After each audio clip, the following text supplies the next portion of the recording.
Salut à tous et bienvenue sur ma chaîne pour une nouvelle vidéo. Donc aujourd'hui on se retrouve pour un nouveau concept sur ma chaîne. Donc ce sera un concept de story time.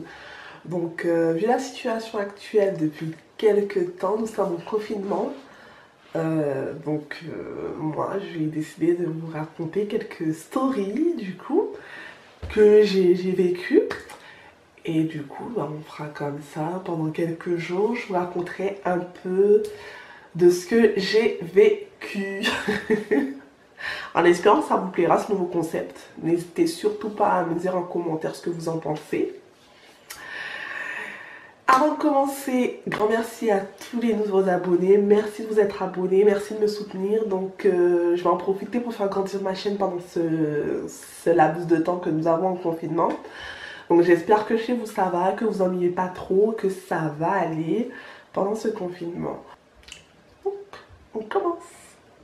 Donc n'hésitez pas surtout à vous abonner à mes différents réseaux sociaux, donc Instagram, Snapchat et Facebook, Belle Air Noire. Donc suivez-moi sur mes réseaux. Quand je ne suis pas active sur YouTube, je suis active sur mes différents réseaux. Donc n'hésitez pas à vous abonner, partager et allez me suivre sur mes réseaux sociaux. Donc je vais commencer tout de suite avec une story time. Donc la première story time, ce sera une story time sur mon accouchement. Donc si vous ne le saviez pas, j'ai un fils qui a 4 ans. Donc je vais vous raconter mon accouchement. Parce que je pense que ça mérite d'être raconté. Parce que si je vous raconte cet accouchement. Alors je commence tout de suite. Donc il faut savoir que je suis tombée enceinte de mon fils. J'avais 19 ans et j'ai eu mon fils à l'âge de 20 ans. Donc mon fils, bon, je l'ai eu, super, ma grossesse s'est super bien passée. J'étais un peu fatiguée et j'avais des nausées, mais sinon ça allait. Je mangeais pas trop, je mangeais quand j'avais envie de manger et quand j'en ressentais le besoin. Donc j'avais pas une grossesse non plus très difficile, je dormais énormément, j'étais très fatiguée, sinon voilà. Moi, je ne prenais pas plus de poids que ça. Je vais même dire que je perdais plus de poids que j'en prenais, quoi. Donc, je prenais pas beaucoup de poids, mais je perdais du poids. Et du coup, mon bébé prenait dans toutes mes réserves, ce qui me faisait avoir un poids normal, en fait. Et que mon bébé aussi avait un poids normal, même pas trop gros bébé, quoi, mais assez pour être dans la norme. Donc, ma grossesse s'est passée super bien. C'était ma première grossesse, c'était mon premier bébé qui était attendu, qui était voulu. Donc là, je vais passer directement au jour de mon accouchement. Donc il faut savoir que mon accouchement, le jour où j'ai accouché, en fait, j'étais à 8 mois, à peu près 8 mois et demi. Il faut savoir qu'en fin de grossesse, on va faire des suivis chez la sage-femme. Donc moi, j'étais arrivée dans ma période où je devais aller chaque semaine chez ma sage-femme, ce que j'ai fait. Donc ma première semaine j'y étais, j'avais des contractions mais sans plus.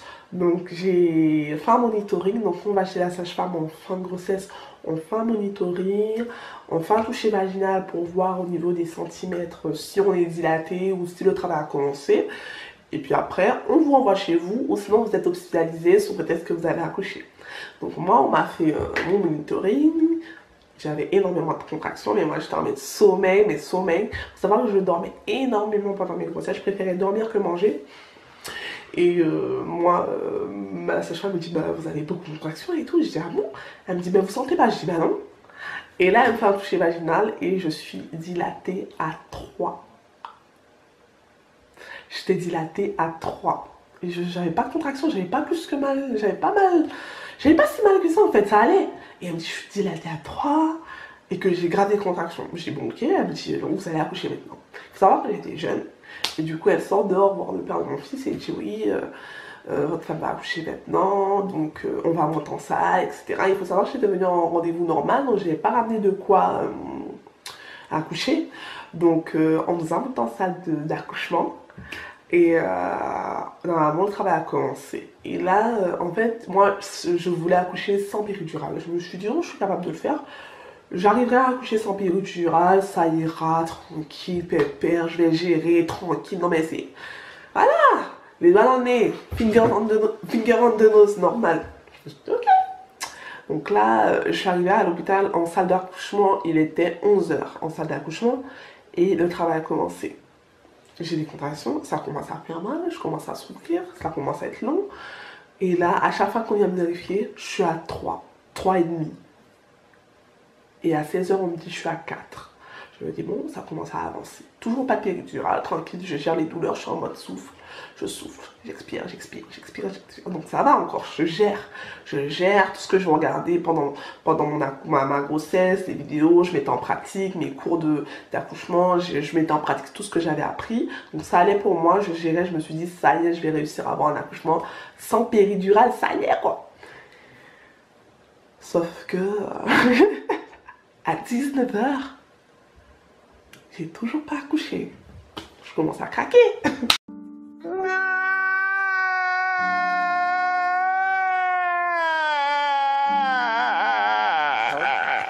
Je commence à craquer, je me dis c'est pas possible. Je craque même pas par rapport à la douleur, mais je me dis attends, mais depuis 11 heures je suis là et je suis à 4. À 19 heures on vient me vérifier, j'étais toujours à 4. Je me dis mais non, je vais commencer, je vais mourir. Je me dis comment ça je suis à 4? Oui mais madame et tout, faut savoir en fait que dans la clinique où j'étais, on m'a pas trop encouragé à maintenir le fait que je voulais pas de péridurale. Donc moi j'étais fatiguée, j'en avais marre. Il était 19 heures, j'avais toujours pas accouché. Donc j'ai commencé à craquer.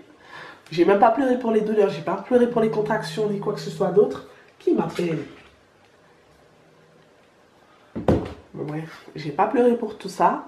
Mais sachez qu'au niveau de la fatigue, en fait, vu que vous, depuis le matin, vous êtes là, vous n'avez pas mangé, surtout ça, vous ne pouvez pas manger, vous ne pouvez pas boire. Donc j'étais vraiment dans un état de fatigue totale. Je commençais à craquer, je me suis dit non, c'est bon, je veux la péridurale, etc., etc. On pose la péridurale, on dit trop bien le dos. Donc moi, je faisais le dos rond et tout. Moi, j'étais vraiment décontractée. Parce que j'étais vraiment dans l'optique en mode guerrière, là, je suis déter, je vais voir mon bébé, donc ça va bien se passer. Je vais tout donner, je vais tout faire comme il faut pour que ça se passe bien. Je fais mon dos rond et tout, mon anesthésiste il vient, il me pose le truc et il n'arrive pas. Première fois, il n'arrive pas. Quand il n'arrive pas, il faut savoir en fait qu'il me pique le dos. Donc il me pique le dos, il n'arrive toujours pas à trouver, bim, ok. Il n'arrive pas, d'accord, pas de souci. Il ressort l'aiguille, il me dit qu'il n'arrive pas, que je suis trop contractée, que je devrais me relaxer. Je dis mais je suis relaxe en fait. Parce que j'arrivais pas, depuis, en fait, j'ai eu la péridurale à 19 heures. Faut savoir que je gérais mes contractions depuis 11 heures du matin jusqu'à 19 heures, ça allait encore. Donc j'étais vraiment décontractée. Il me dit, je vous êtes contractée, j'arrive pas à trouver votre veine ou je sais pas quoi, ou votre artère, je sais pas quoi. Je dis, mais c'est bizarre, je suis décontractée. Il réessaie encore. Il n'arrive pas. Je dis, bon, bah monsieur, laissez, donc c'est pas grave. C'est peut-être un signe que je dois pas faire la péri. Il me dit, non, non, non, non, non, non, non, on va réessayer et tout. Il repique. Et il n'y arrive toujours pas. Là, je commence à m'énerver. Et... il faut savoir en fait qu'on était que deux. Et l'infirmière en fait elle est venue. Après elle s'est rendue compte en fait qu'il n'arrivait pas à piquer. Donc elle est venue me tenir à ce niveau là pour que je puisse bien faire le dos rond. Sauf que j'arrivais très bien en fait. Et elle me disait non calmez-vous madame etc. Et là le médecin il repique. Sauf que ça fait 4 fois. Et j'étais en mode vénère quoi. Et il me dit non c'est bon c'est la bonne et tout. Donc finalement il a réussi. Mais il faut savoir en fait que le fait que j'étais en clinique, il faut savoir qu'on donne un chèque de 150 € pour pouvoir avoir la péridurale. Et que si on ne la pose pas, le chèque n'est pas encaissé. Donc je pense que ça va voir un peu. Donc le gars il m'a piqué 4 fois dans le dos. Heureusement aujourd'hui j'ai pas de séquelles, mais j'aurais pu en avoir. Alors imaginez 4 fois l'aiguille là comme ça là dans votre dos. C'est super désagréable. Il faut savoir que la péridurale ça fait pas si mal que ça, mais c'est super désagréable lorsqu'on vous enfonce cette aiguille en fait dans le dos quoi. Mais c'était vraiment désagréable pour moi. Donc il m'a piqué 4 fois dans le dos, j'étais vraiment vénère. Ça m'a saoulé en fait qu'il insiste autant. Alors qu'il m'avait déjà piqué 3 fois. Heureusement la 4e fois c'est passé. Mais vu le temps que la péridurale a duré, franchement laisse tomber quoi. Lorsque j'ai pris la péridurale, je sais pas si c'est grâce à la péridurale, 1 heure après, mon travail s'est accéléré. J'étais déjà dilatée à 9. 1 heure après avoir pris la péridurale. Faut savoir en fait que ça m'avait choqué. Et ils ont dit, sous prétexte que j'avais pas pris la péridurale, c'est pour ça que ça n'a pas été si vite. Et que le fait que je l'ai pris a pu accélérer le travail. Donc faut savoir que la péridurale soit accélère le travail pour des filles, ou soit ralentit le travail pour d'autres. Et donc moi, ça avait accéléré mon travail. Je ne saurais pas dire si c'est ça.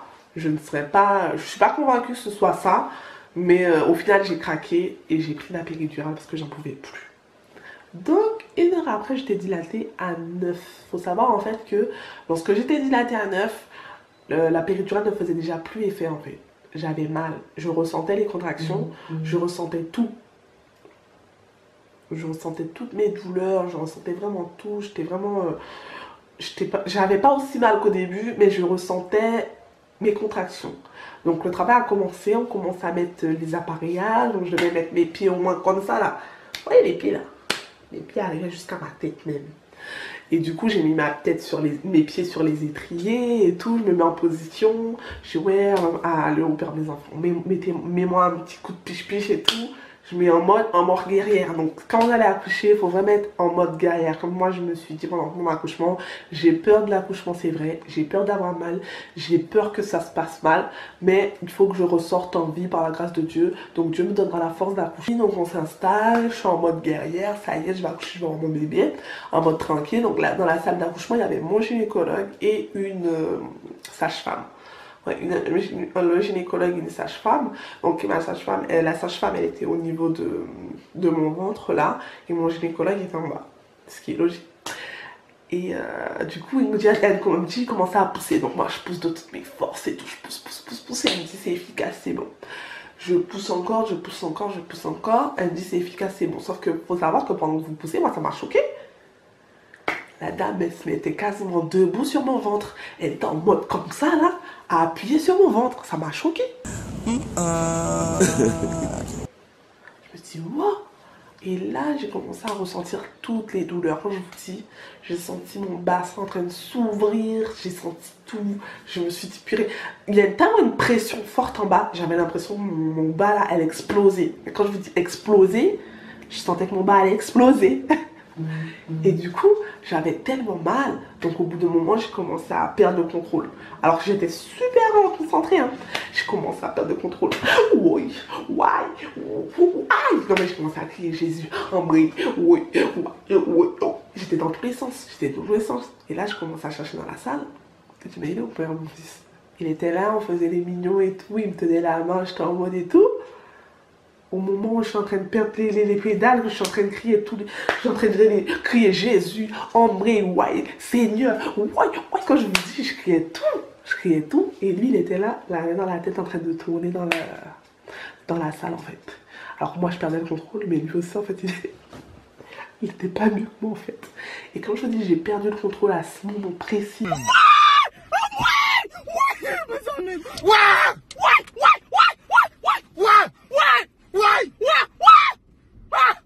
Au bout d'un moment, en fait, mon gynécologue me dit Madame, concentrez-vous, concentrez-vous. Et là, j'arrive pas à me concentrer. La sage-femme, elle me tape sur ma cuisse.